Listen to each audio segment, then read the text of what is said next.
Ugye vesz, akkor szóval mondjam magyarul, mert én nekem könnyebb, hogy lefordítsam magyarból romára. Mert gyorsabban írok románul. A magyar írást azt nagyon nehezen lehet megtanulni ilyen későn.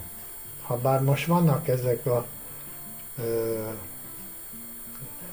helyesírás programok, amik automatikusan ott segítenek, hogy rendesen ír magyarul. Na szóval ez egész más téma. Ott hátul van a gázkazánom, látod? A gázkazán ott hátul van.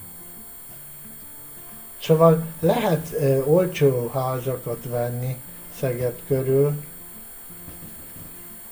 mert hogyha nyugdíjas vagy, nem is vissza akarsz húzódni, és hogy legyen egy pár milliód a bankba, akkor inkább kiszállsz a városból, és eladod drágán a lakásodat, házadat, és kijössz ide a város szélére, és akkor van egy kis költőpénzed. Na. Magyarul, hogy na, ne kelljen fordítsam, mert én könnyebben fordítok magyarul romára, mint románról magyarra. Már hát mivel román iskolát csináltam. Nézd ott hátul, látod? Piros az ég. Piros. Menjünk, kiengedjük most már a csürkéket. Meg kellene vágjam a füvet, de nincs kedvem. Az ember mindig úgy kell éljen, hogy ő jól érezze magát. Most már ennyi évek után, nem? Ennyi évek után, amennyit éltem, nem? Már nem keveset. Rájöttem arra, hogy az egész élet abból áll, hogy élj úgy, ahogy te boldog vagy. Mert végül minden abból szól, hogy boldog legyél. Hát persze ne túlozzál, nem? Nem szabad túlozni, hát szabad, hogy hülyeségeket csinálj. Nézd, milyen napunk lesz. De boldog kell, keresed egyedül a boldogságodat. Most tegnap mind meséltem erről a filozófusokról, nehogy nőtt az ízé, a napraforgó, fa. Nem tudok magyarul beszélni, azért is beszélek románul. Hát annyi iskolát csináltam, nem? Sok iskolát csináltam, vagy 16 évet, 15-öt. 15 évet csináltam. Még kaptam blues-t. Látod? Mert vannak jó barátaim. Jó, most már bebizonyosodott, hogy jó barátaim vannak. Sopronból, mert ott gazdagabbak az emberek. Igen.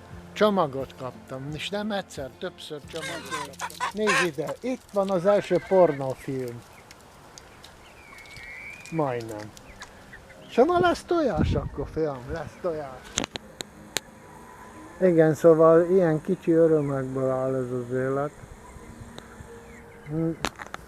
Volt egy nagynéném, amelyik mind reménykedjek egy olyan nagy boldogságra, nagy örömre az életből, mert nincs sok kicsiből áll. Gondolom, hogy ő is azért, mint erre gondolom, sokat lottózott. Ő is akart egy olyan nagy nyereményt. Nincs nagy nyeremény az életben, mindig sok kicsi van. És az az élet, és az a boldogság, hogy sok kicsi, apró örömök vannak. És akkor az a sok kicsi öröm, az abból élsz, ha van. Tehát nincs, hogyha olyan hülyén élsz, hogy boldogtalan legyél, mert mindig valami óriásra vágysz. Mert például az az izé is, hogy találsz egy olyan társat, akivel boldog vagy, az sem nem igaz. Nem igaz, mert nem találsz olyan társat.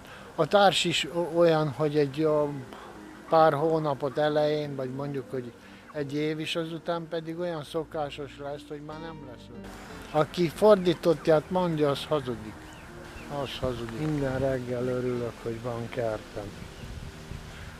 Nézd ide, milyen nagy a gaz. És milyen szép a macskám. A macski szeretne, hogy simogassam, és én nem simogatom.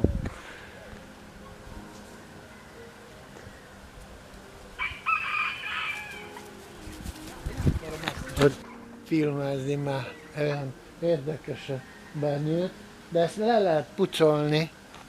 Látod, mert itt a garázsnál nálam. Garázsbejáratnál. Ez olyan nagyon naturális, olyan natúr. Én élvezem. Lehet, hogy gyerekkoromban, épp nem, tegnap meséltem a barátomnak, hogy hát hol reménykedtünk mind gyerekkorunkban, hogy lesz autónk legalább, nem? Mert az én időmben, amikor gyerek voltam, csak az orvosoknak volt autójuk. És most nekem van autóm, házam, kertem. Nem szabad ezt figyelmen kívül hagyni, hogy mégis előbbre hallattunk az életbe, hogy van valamink mégis. Az a kevés is, nem, hogy kevés másokkal szemben, de a te életeddel szemben mindig kell mérjed, hogy mit van, nem? Hogy mennyivel kezdted, és hogy most mennyit van. Na most nem? Gazdagok vagyunk. Így, de nekem ez nagyon tetszik. Na ne izéljél, itt most nem hagynak a csirkék. Nem, nincs mit adjak enni. Ez milyen stram színe van ennek, nem?